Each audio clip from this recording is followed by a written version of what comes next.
Light Sports Radio.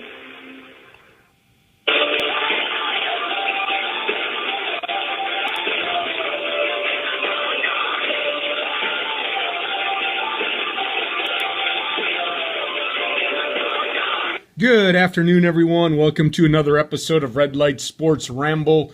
I am Troy Otradovic, as always, joined with Evan Watallison. Evan, it is Friday, which is a great day in most people's world. Yes, it is. I'm actually taking off work tomorrow also, so I am so happy for Friday, and it is a beautiful day in PA. Sun's out, snow's melting, had a little bit of rain this morning, but it was a beautiful day. Unfortunately, next week it's going to get cold again. But I'm going to live in the glory of one warm day. So what's going on in Wisconsin? Anything new today over there?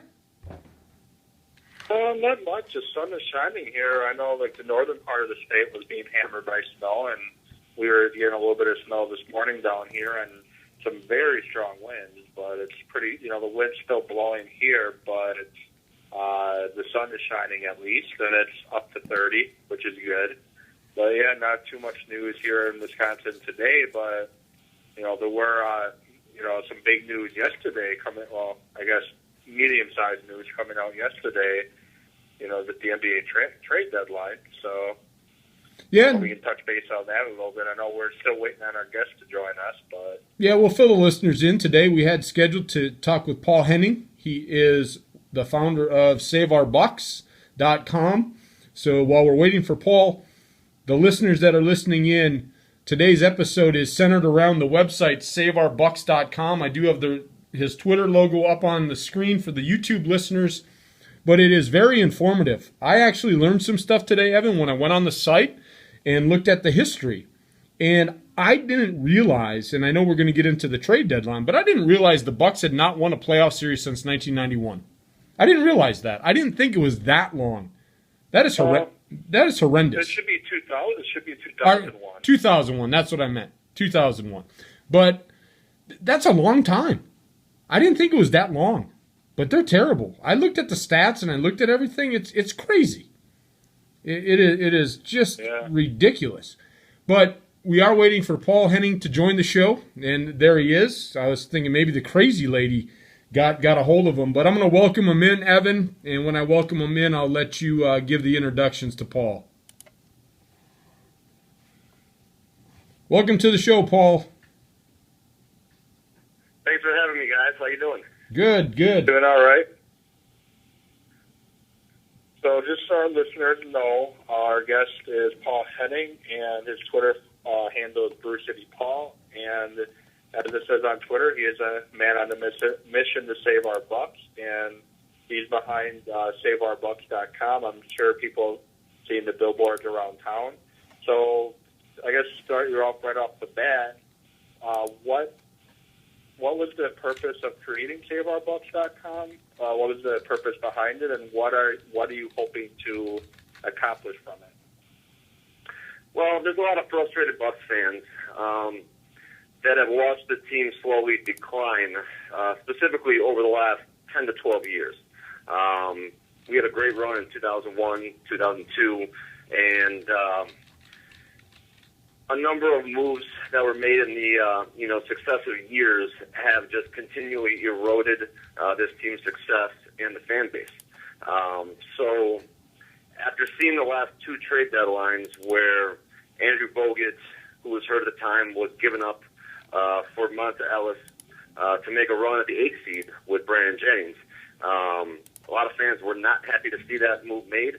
A lot of them understood that Bogut's time in Milwaukee needed to come to an end, but it was just a failed way to go about getting rid of him, trading him when his value is the lowest, tying Steven Jackson to him, and then bringing back a small guard like Monta Ellis when you already have a guy like Brandon Jennings in the backcourt, duplicating basically what the other guy was going to be doing.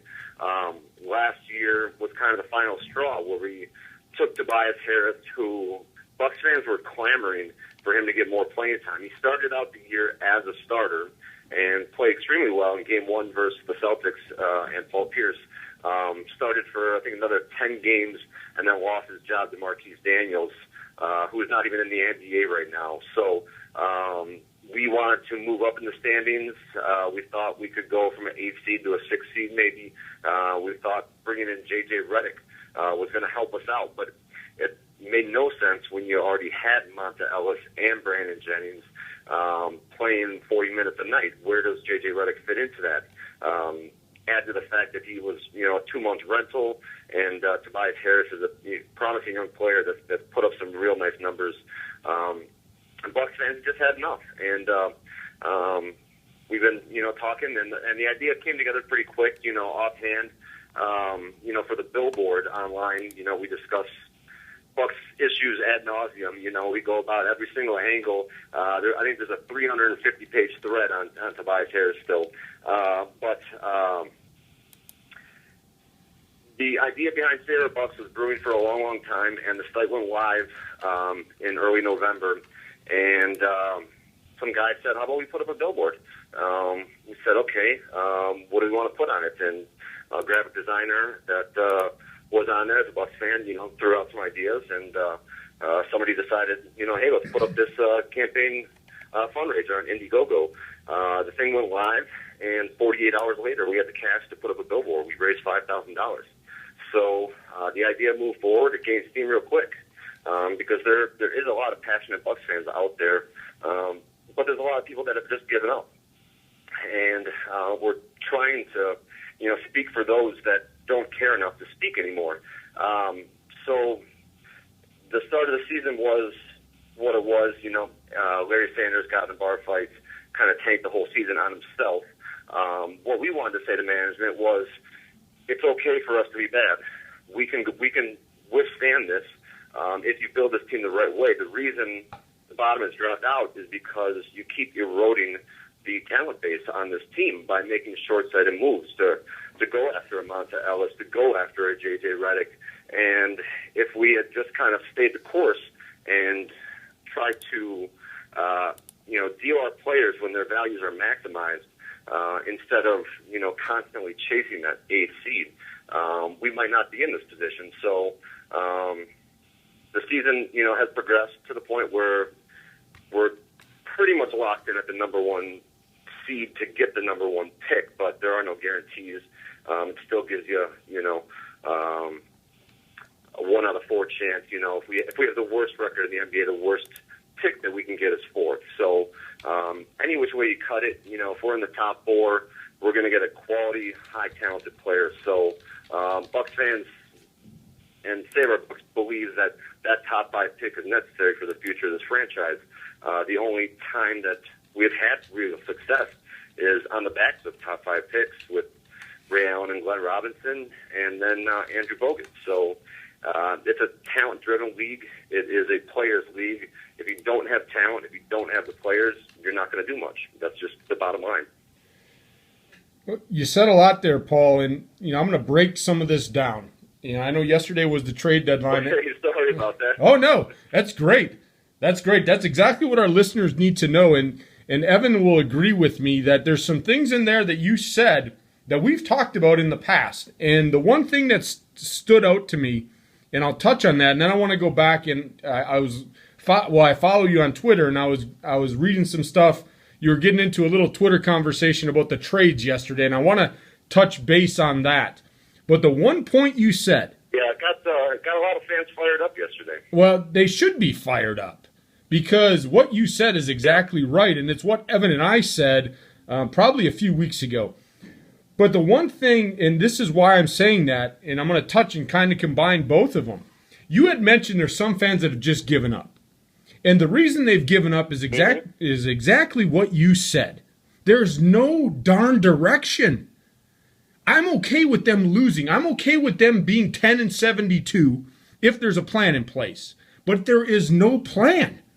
There's nothing. It's like every year, it's like throwing all your pennies into a jar and shaking them up and saying, what's going to fall out? Maybe we'll get $1.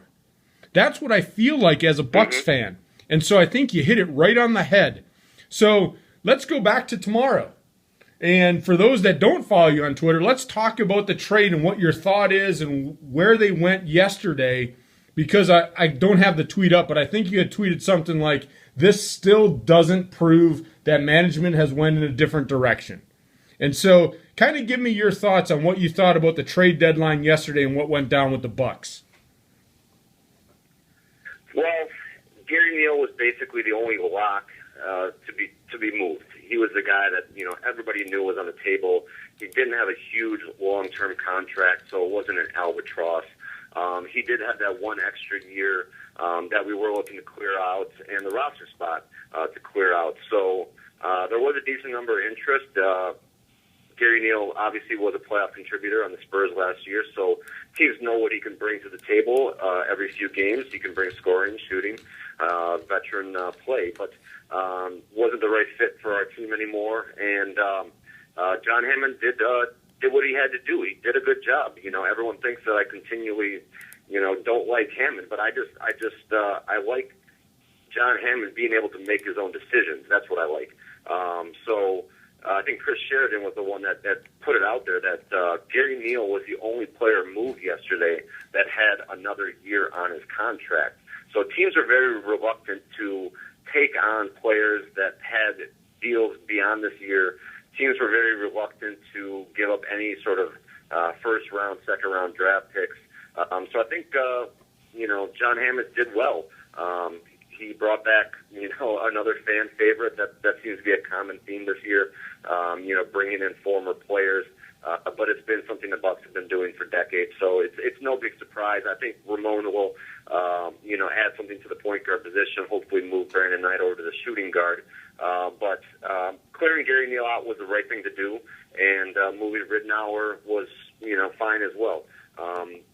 It was really confusing to see fans online that got upset with that, that said, I can't believe we moved Gary Neal for expiring contracts. I can't believe, we didn't get, a pick for Luke Ridnour. And it's very doubtful that, those players had that type of value to go get a pick. Just to move out the salary was plenty of value enough. Now, I listened to John Hammond do an interview yesterday, and I just read over some of the comments online about an interview he did this afternoon. He doesn't always seem to be on the same page, even with himself.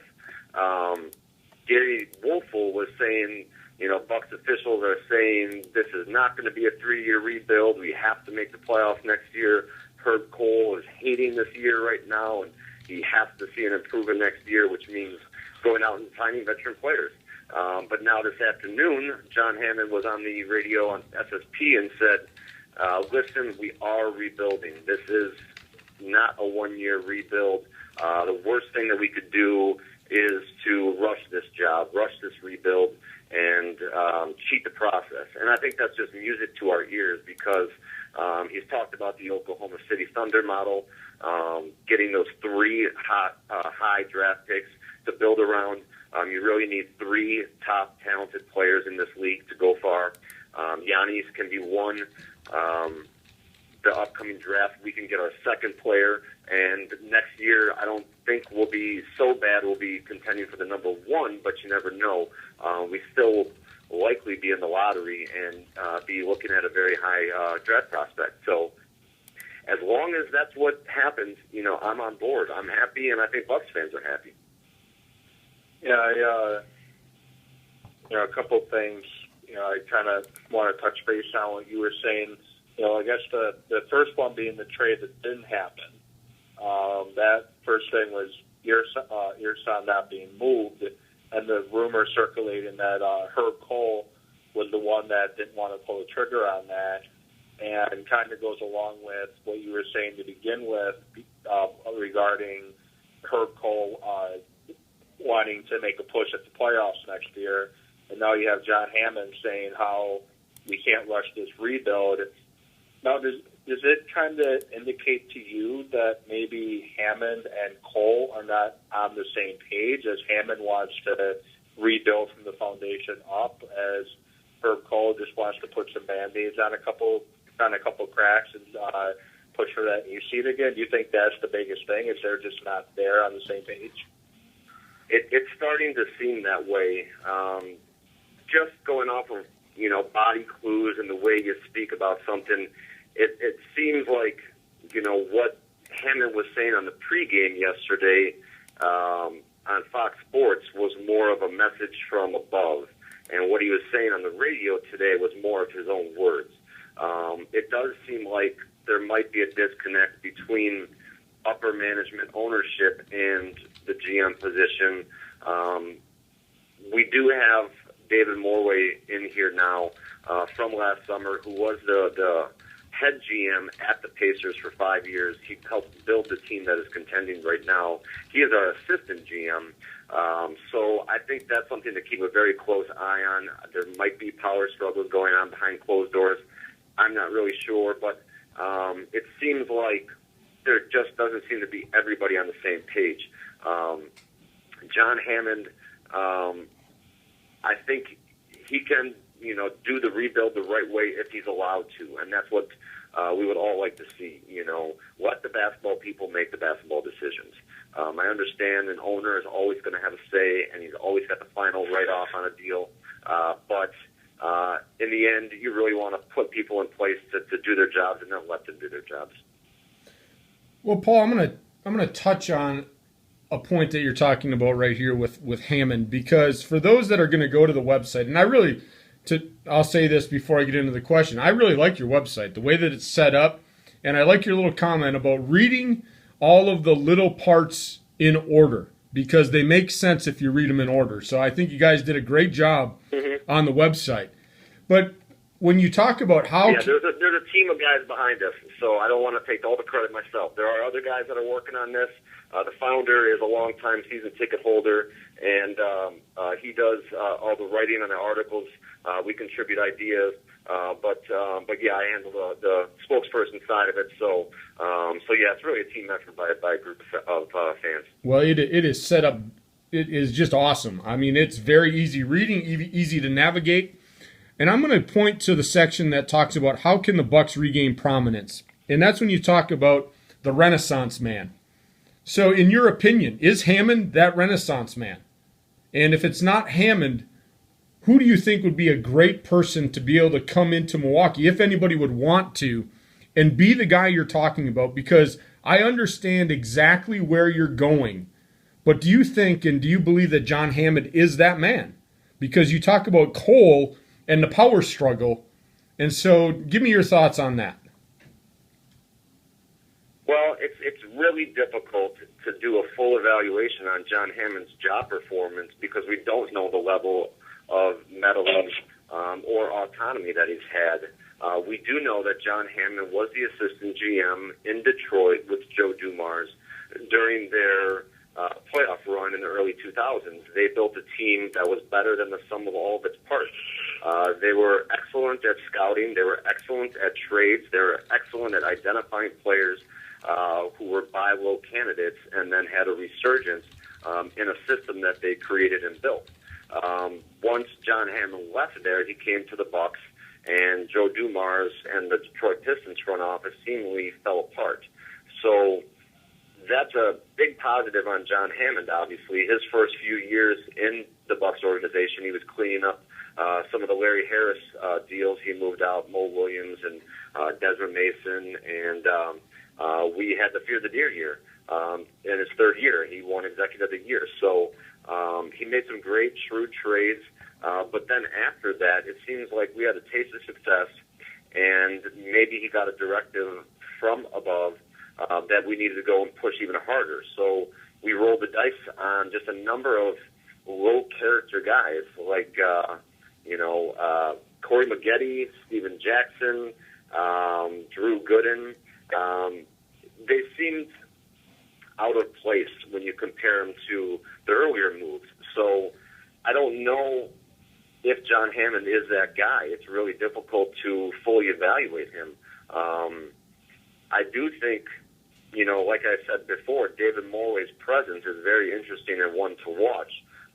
He does have a proven history of success as well, and I think it's very possible he could be running things by the fall. Any time an organization, a team, has a season like we've had, it's very possible you want to start fresh next year. Larry Drew was brought in here to be a playoff team coach. He wasn't here to develop youngsters. And, Terry Porter was only on the job 1 year. We won the number 1 pick. Larry Harris publicly gave him the seal of approval and said it's sink or swim. Terry Porter's not going anywhere.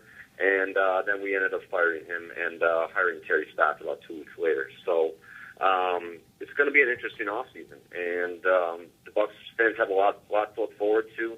The offseason might be more exciting than the actual season. But I don't know if there is no silver bullet out there that's going to magically fix everything. There is no one guy that's going to be able to come in and turn this thing around quickly. Building a team and building a franchise is a long, patient process. And unfortunately, we've cheated the process for the last 10 years. Now, it seems like we're fully on board. We didn't make any foolish trade yesterday. No trade is better than a bad trade. So there's nothing to be upset about what did or did not go down yesterday. Ersan is our best asset, and if we didn't get the value we were looking for, then it was smart to hang on to him. Okay, now let's look in the future. And Gary Wolfel has repeatedly mentioned how there's a group of investors led by a former GM from the Timberwolves, his name is Jason at the moment, that are looking to... David Kahn.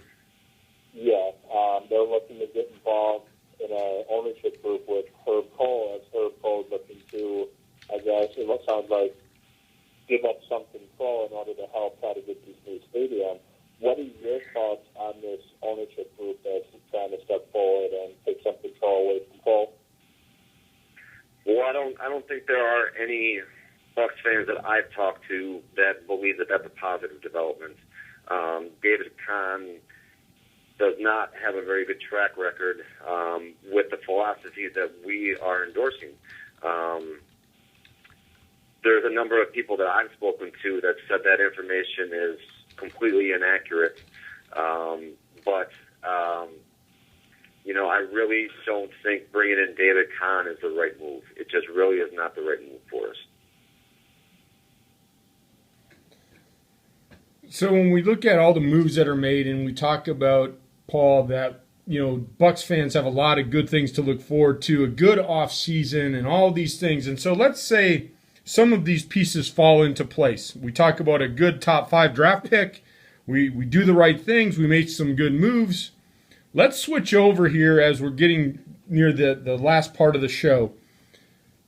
Even if all goes right, where are we going to go with the arena? I mean, it was publicly said that the Bradley Center is not going to be the home of the Bucs after the 2017 season. So when we're looking at this, how is that going to affect everything else? I mean, they can make all the right moves. They can do all of the personnel stuff. What's going to go on with a place to play? Well, 2 days ago, I went to the Cultural Needs and Entertainment Task Force listening session out in Waukesha, and spoke to the members of the task force that showed up, including Tim Sheehy, who's with the MMAC, and CEO of the museum, and other members of the task force. So surrounding counties have already passed initiatives to preemptively ban any sort of property tax or sales tax initiatives.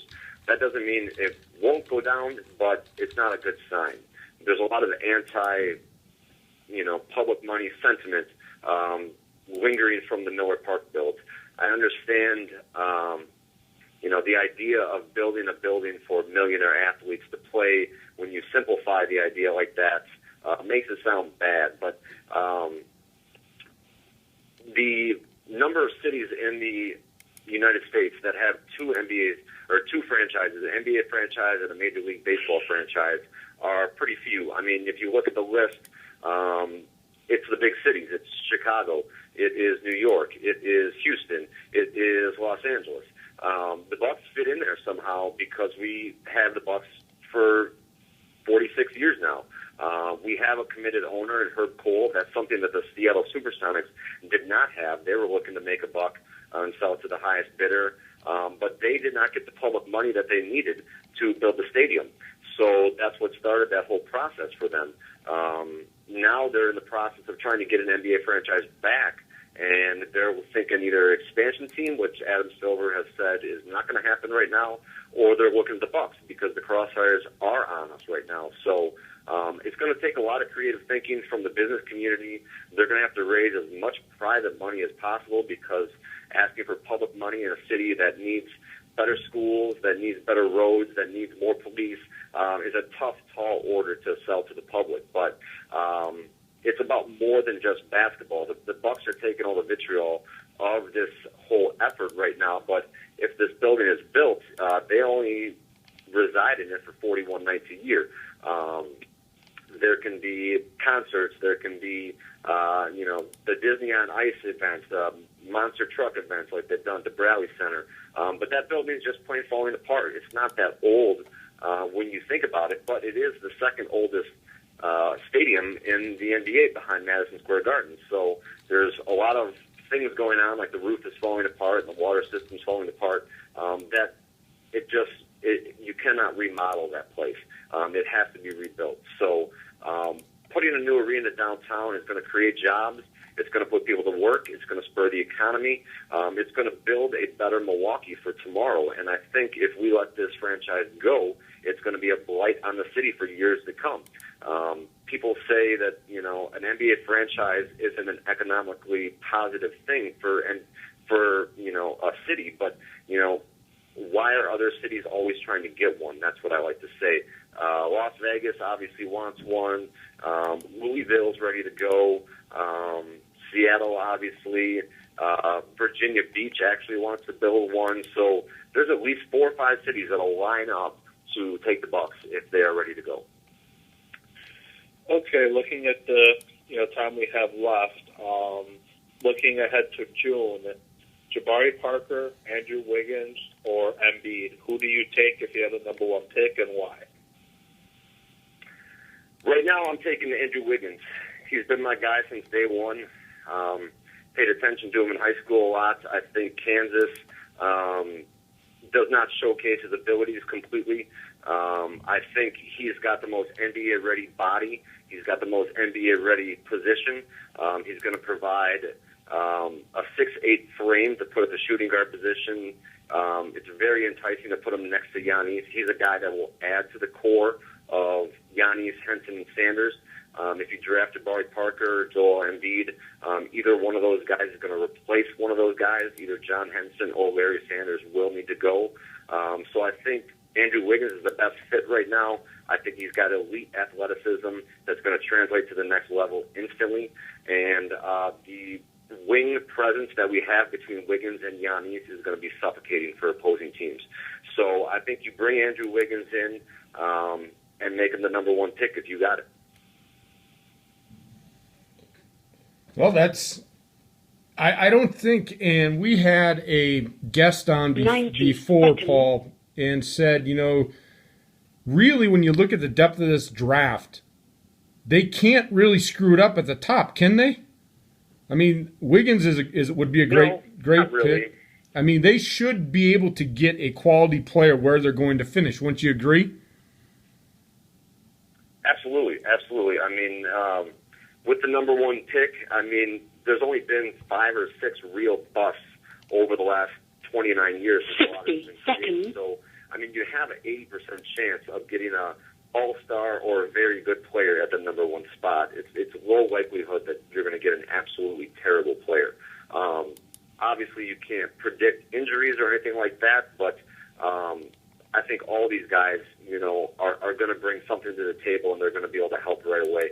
The draft might be a little overhyped. There is obviously nobody that compares to a LeBron James, but there are guys that compare to Paul George.